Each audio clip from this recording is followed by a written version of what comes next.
Today, I'm sharing something with you that I put off for way too long in my business. I thought it was more difficult than it really is. And as soon as I began doing it, I completely got hooked. It has been the number one driving factor in our growth, and I can't wait to share it with you. Are you ready to dive in? I'm bonniechristine, and this is where all things creativity, design, business, and marketing unite. I'm a mama living in a tiny town tucked right inside the Smoky Mountains, running a multi-seven-figure business, doing the most creative and impactful work of my life. But when I first set out to become an entrepreneur, I was struggling to make ends meet and wrestling with how to accomplish my biggest dream of becoming a fabric designer. Fast forward to today, I'm not only licensing my artwork all over the world, but also teaching others how to design their creative life and experience the same success. I'm here to help you spend your life doing something that lights you up. I'll help you build a creative business that also creates an impact, changes people's lives, gives you all of the freedom you want, and is wildly profitable. Welcome to the Professional Creative Podcast. The topic that we're covering today is something called our SOPs. So we call them SOPs. SOP stands for Standard Operating Procedures. Now, I don't know how you feel about that. It sounds very maybe corporate to me, but SOPs for short is something that we all use and love, but you could name these whatever you want. Basically, they're tiny trainings on everything that gets done in your entire business, and they are a game changer. So in this episode, I'm going to tell you more about what they are, why they're important, how to actually do them, where to store them, and give you 10 examples of SOPs in my business as it sits today. SOPs are the very first way that you can begin to get help in your business. And so this is absolutely relevant for you if you are still just a one-person show, like a solopreneur, or if maybe you have one person that helps you from time to time, like a VA or a friend, or even a mom who comes in to help you package and label your packages or something like that. It's also absolutely relevant for you if you have a team, and it will be essential as you begin to grow and scale your business. So, like I mentioned, an SOP is a step-by-step instruction manual for every routine task that gets done in your business, and it represents the most effective way in order to do it or how you prefer it to be done. These SOPs are your ticket out of doing every single thing in your business. It's a way to maintain that high level of quality in everything that you do and make sure that no matter who is helping you, everyone is following the same process at the same level of excellence. So before I keep going, I want to share with you about the freebie for today's episode. We have created an SOP on SOPs. That's right. We have a standard operating procedure for standard operating procedures. In other words, a step-by-step guide on how exactly to create an SOP, and that is your free download for today. You are not going to want to miss it. So you can download that over on the show notes. That's professionalcreative.com/blog/45.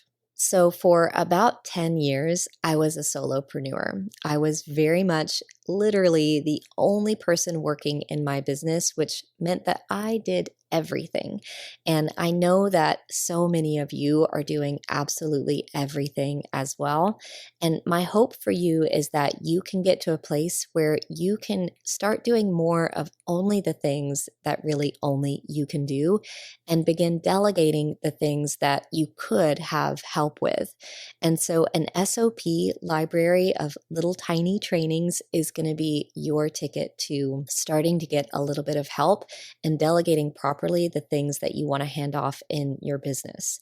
Because the truth is, you have no business wasting time doing some of the tasks that you're doing in your business.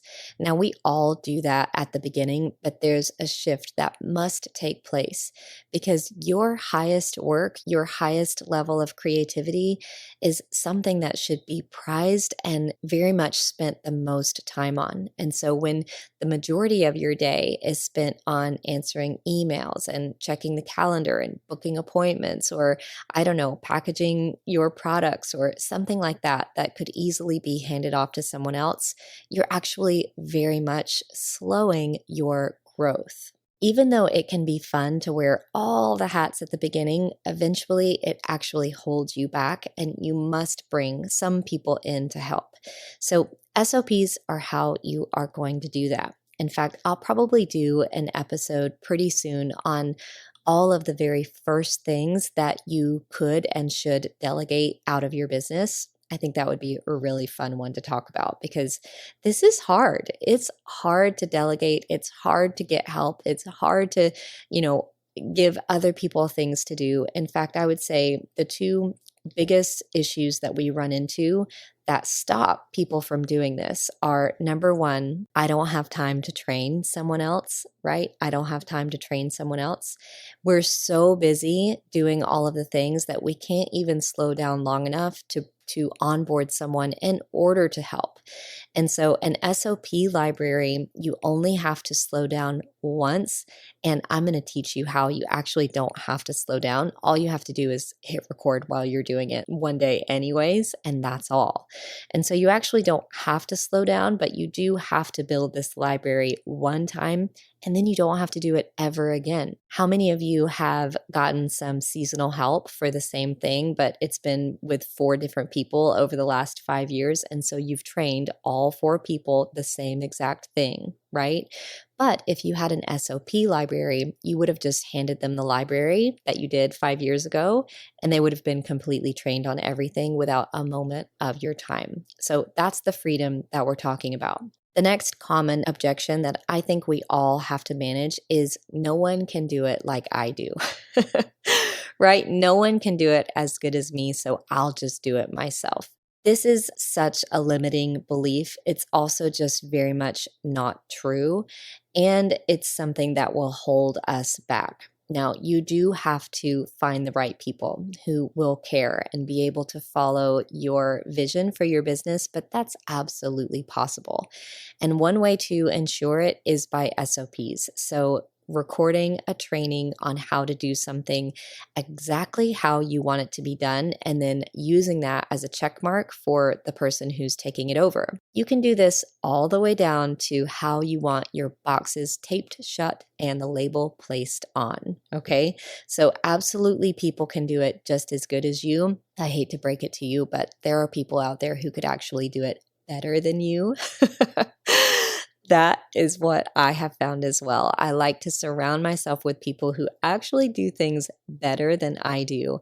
And that way I'm doing only the things that only I can do, like record this podcast and create my own artwork and things like that. So let me tell you about the very first time that I decided to create an SOP. This was around videos. And so for my membership and our course, we often record videos, and I will just finish out the whole thing. Oh, I also do a lot of live Q&As. So let's take a live Q&A, for example. So I'll host the live Q&A. It generally lasts for about an hour. And then I have to wait for Zoom to process the recording. And then I download it, and then I upload it into a program called Searchy. Now, we are big Searchy fans. Searchy is a program that transcribes all of our videos and then makes them searchable by keyword for our members. And so we run all of our videos through Searchy, and then we upload it to the post inside of our program as a replay, right? And so with that replay, I'm popping in the Searchy code for the video, and then I'm also copying and pasting all of the questions that got answered in that video over, and then finally I'm hitting publish. Well, that whole thing, it takes about an hour and a half for things to download and process and transcribe and all of that. But really, the actual clicking around is probably less than 10 minutes of my time. And so I just took it. I have done it. I did it in my business for 10 years. I'm pretty quick at it. I don't mind letting it run in the background. So I just did it. Until one day I realized, what would it feel like if I just hung up the Q&A and I was done? And so the very next time that I did this, I hit record and I just did a screencast. So I use a Mac and I just used QuickTime, which is standard. It comes on all Mac products. But if you're on a PC, you can use their program as well to do a screen recording. So I just hit a screen recording the next time I was going to do it. I was going to do it anyways. And the only difference was that this time I spoke through it. I just said out loud what I was doing as I was doing it. And then I had a video training. It's that easy. So then I had a video training and then I could pass it off to someone on my team. And so today I don't do all of that download, upload, process, copy, paste, publish. Someone on my team does. It's usually Kylie or Nikita, and they take that for me. And so that's an example of the power of an SOP.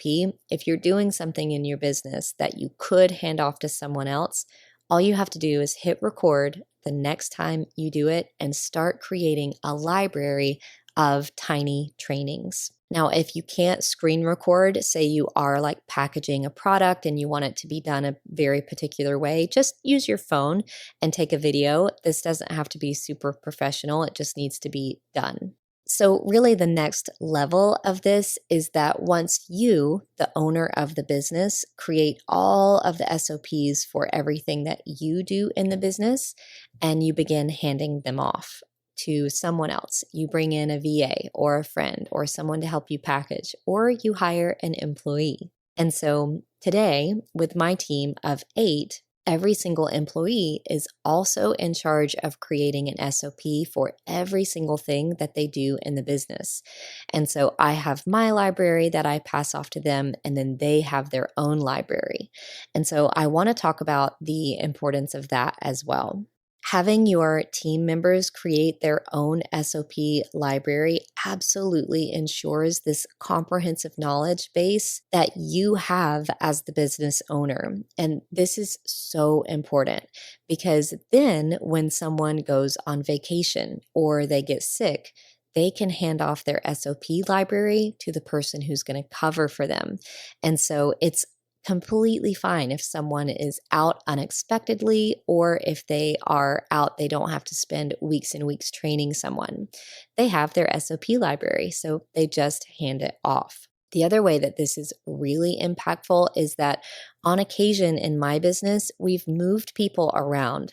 So let's say someone from customer service now comes into program management. And so rather than have them spend a ton of time training someone new for customer service, all they really have to do is hand over their SOP library to the new employee.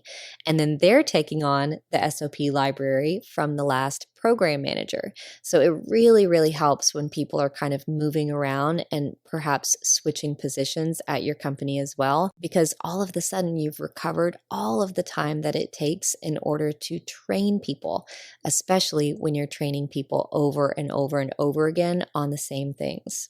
So our rule of thumb is that if you do it twice, you make an SOP about it, which is a pretty high standard. If you literally do something more than once, you create a standard operating procedure for it and add it to your library. So we're going to talk about the library here in a little bit. But this is just an incredible resource for new employees as well. So if you hire someone, you think about that onboarding process and helping them get their head wrapped around what you're doing. Well, if you can hand them a library of trainings that they can sit with, they can train themselves, and then they can come back and rewatch it anytime that they have a question. So when you have other people creating SOPs in your business, I also highly encourage periodic reviews, because by nature, people will learn a better way to do things or a more efficient way to do things, or a program will be updated or a software will change. And so we have periodic reviews. We typically do this twice a year where everyone goes in and reviews their SOPs to make sure that they're kept up to date. I think one of the things as a business owner that makes us uncomfortable and makes us really love doing all of the things is control. We really want to know how everything in our business works and how to do it. Or is that just me? But I think that part of that is being uncomfortable when someone else holds some knowledge that you don't know. And that leaves you feeling a little vulnerable, like if this person quit and walked away today, or if this person got sick and had to leave for a long time, right? Then you would be vulnerable because you don't actually know how they do what they do. Do you see what I'm saying? And so part of this is having everyone on your team document the knowledge that they have that's held with inside your business, like the systems and processes that they've created to use in your business.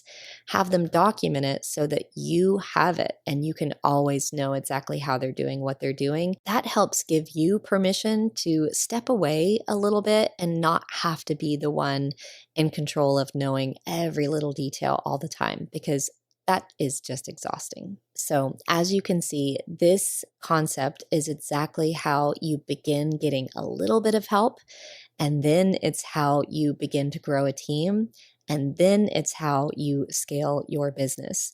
No business has ever scaled without a library of systems and processes. So let me share 10 examples of SOPs that we have in my business, just so that you can start wrapping your head around the types of things that this works great for. And then I'll talk about how to actually house and organize your SOPs. Okay, so example number 1 is how to set up a new meeting in Zoom and get the Zoom invitation link. As you can imagine, we are doing webinar style Zoom calls, we're doing breakout session Zoom calls, we're doing big meeting Zoom calls, and the dashboard of Zoom can be a little overwhelming. And so we created an SOP for anyone who is wanting to get a Zoom invitation link and all of the settings. Like, do you want to put people in a waiting room, or do you want them to be able to join at any time? Do you want Q&A? Do you want the replay in the cloud or on your computer? All of those settings we have an SOP for so that anyone on the team can reference it at any time. Number 2 is how to create shipping labels. All of the things that go into creating shipping labels. What about different box sizes? What about different weights? How do we ship international? Do we do the cheapest or the slowest, or do we do the fastest? Do we do UPS or USPS? All of the things that go into making a decision around shipping labels. Number 3 is how I handle partner payouts. So we come together with other industry leaders to promote things from time to time. So for instance, the immersion course, I have several alumni who help me promote that course. And so they get a payment for everyone who signs up with their link. That's how affiliate programs work, right? And so there's this whole thing that has to happen every month where we export the data and import it into like a PayPal payout spreadsheet, and then we actually process it. And so I created an SOP over that so that my VA could take it for me. Number 4 is how to create a run of show. So oftentimes in my business, we're doing something called a roundtable, where we bring in like 4 or 5 different experts to talk on a subject. For instance, this month in Flourish, we're having a roundtable of print-on-demand experts come in and tell us, how they are winning at print on demand. And so we create a run of show to give everyone so that they know where to come, what link to join, and then when to join, and then what the flow of the whole call will be like, what we're going to do for the first 5 minutes, then what questions we're going to answer, what order we're going to go in, and everything like that. Number 5 is how to create a weekly email. Now, I typically do all of our emails that go out as a broadcast, but some of our program emails get to be refreshed every year, and that my program manager helps me with. And so we have a SOP on how to develop that weekly email. Number 6 is how to add tags or import and export subscribers into our email service provider. So sometimes we're exporting CSV files of people who have signed up for something, and then we've got to import that into an email service provider and tag them appropriately. And so there's an SOP for that. Number 7 is how to update the inside of our program. So for us, this is our membership called Flourish, or really any product like a course. Well, we want to make sure that the announcement bar and the sidebar is always up to date with the latest replay and any announcements that we have coming up, or the link for the Zoom call that day. And so we have an SOP on how to update all of those areas so that my program manager can do that for me. Number 8 is how to organize posts in Planoly for Instagram. So I have my personal Instagram, which is bonniechristine, but we also have a community Instagram account where we very specifically showcase students' work. And this one is called We Are Surface Pattern Design. And so the way that we do that, we allow students to submit their work for consideration, and then we batch pull those and organize them on a grid in advance using a program called Planoly. And so we're not posting over there in real time. We do that in batch work. So we pull everyone's work, we organize it in a way that maybe flows really beautifully. We've got quotes from me that go in between, and we can do that all at once using this Planoly app.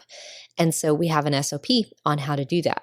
Number 9 is adding weekly programming to our master content calendar. Now, this is kind of an inside businessy thing that we do on the team, but we have a master content calendar so that at a glance, everyone on the team can see what content is going out on what platform on any given day of the week. And there's a way that you have to submit that content to show up on the calendar. So we have an SOP for that. And then number 10 is my example that I already shared: how to process and post a replay for one of our programs using Searchy. So I bet that you could sit down and probably write down 10 things very quickly that you're doing in your business that you could create a tiny training on. And so I want you to do that. That is your homework. Sit down. If you do 10, I bet you could probably do 100. But write 10 things down that you're likely going to be doing in the next week, and think about how you could make a little SOP for those by hitting record on a screencast or with your phone video and just capture what you're doing. So once you do that, let's talk about, well, how do you organize these? Well, I think simple is best. You do not have to overcomplicate this. So there are lots and lots of different options. If you are up and running with a project management system, something like Trello or Asana, then you could easily put them there. But I'm guessing that most of you are not. And so what I would do is think about organizing them in a simple Google Doc, just linked and explained there, or in Dropbox folders. So if you think about it, you could have one Dropbox folder called SOPs, and then you could have a folder for every type of task. So let's say they're packaging and shipping, and then videos, all the different types of categories, and then put every SOP in there. Now, I'll tell you what we do, and we use a platform called Kajabi for all of our programs. So our membership, our courses, everything is hosted on Kajabi. So what we did is actually just create a product that looks like a course, but it's only for people on the team. So it's called Team BC Systems. And every person has a module, if you want to think about it like that, a module, and every lesson in that module is an SOP. So there's 8 modules, right? That represents every one person on the team. And so anytime someone creates an SOP, they go and add it as a lesson to their module inside of our course, which only the 8 of us have access to. So that was a pretty fun way to make it work for us. So lots of different ways to do it. All you really need to do is get it organized in one place. So Google Doc, Dropbox, Google Drive, any of that will work really well. So we're coming to the end of this episode. I would love to know your thoughts. Have you done these before? Have you thought about doing them before? I want you to not overthink it, keep it simple, but promise me that you'll do it. Remember, the freebie for this episode is our SOP on SOPs. So it's literally a step-by-step guide on how to create your very own SOP, including how to document the process and organize it as well. So head on over to the show notes to get that. That's professionalcreative.com/blog/45 to get our SOP on SOPs. In conclusion, I think it's just so important to remind you that this library of trainings is the way that you get to stop doing absolutely everything in your business. It's how you get a little bit of help, even if it's an intern or a friend or a mom or a dad who's coming in to just help you. If you have a library of training videos, then this is how you hand it off the most efficient way, and you only have to do it once. So let's say you have a different intern every summer, right? Well, you're probably spending a lot of time training them every single summer. And so if you create a library one time, then you're done. This is also how you begin to build a team, and it's absolutely how you begin to really grow your business and see it take off and scale. So tell me some of the 10 SOPs that you've decided to do first. I can't wait to hear about them. I hope this has helped you. I'll see you next time for another episode. But for now, create the beauty that you want to see come alive in the world. And remember, there's room for you. Bye for now.